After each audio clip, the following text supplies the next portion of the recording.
এই রোহিঙ্গা ভাইটার কথাগুলো শুনে আমার কিন্তু অনেক ভালো লাগছে। আপনারা ধৈর্য ধরে ভিডিওটা দেখুন, হয়তো আপনাদের ভালো লাগবে কথাগুলো। আসসালামু আলাইকুম।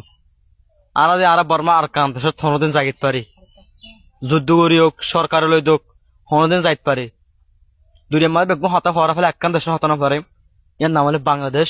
বাংলাদেশ আরা দিয়ে বর্মা আর কান যায় বসবাস করতে হনদিন দি বাংলাদেশের মানুষের যে যুদ্ধের ঘোষণায় আরা বর্মা আর কানত তো আই বাংলাদেশের পক্ষে যুদ্ধের ময়দান আমি যুদ্ধের ময়দান মাঝে দেখিও আর মাথাত গুলি ধরি ফুসাল্ল তো মুখত তো বাংলাদেশের সব দিন বাইর করো খরচ ফের দিম তো আজ জীবন দিলা প্রস্তুত তো হইম বাংলাদেশ। বাংলাদেশ কেন জানো না, আজ যে আরা কুমুন নই আর দেশ নই বাঙালিতে বা এক কলা আর এক গলা পর্যন্ত ভানি লাগবে। আজ তাহলে আর জীবনকে দিন হাইতাম আজ যে আইতা দেশ মানে আর শুধু একটা সেরব আস্তান লইতেছি। সেরব কি জানো না, লা ইলাহা ইল্লাল্লাহু মুহাম্মাদুর রাসূলুল্লাহ।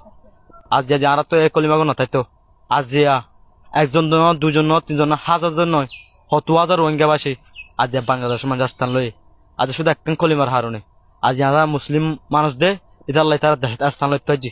আজ যদি আমরা হিন্দু হইতাম বর্গ হইতাম আজ তারা দেশের মাঝ স্থানে নিতাম আর হাল কি হইতো আল্লাহ বাদে কি হই নাইতো। আজ কলিমা এত দামি জিনিস দে আজ আরা 1 লাখ ন 2 লাখ ন 15 লাখ 16 লাখ মানুষ আজ বাংলাদেশের মদায়ের স্থান লিখতে পারি। আল্লাহ কলিমা হজ্জা মুসলমানরে বেগুনরে ভালোবাসতে শিখি বলাই আল্লাহ তারা রাহমত। আসসালামু আলাইকুম রহমতুল্লাহ।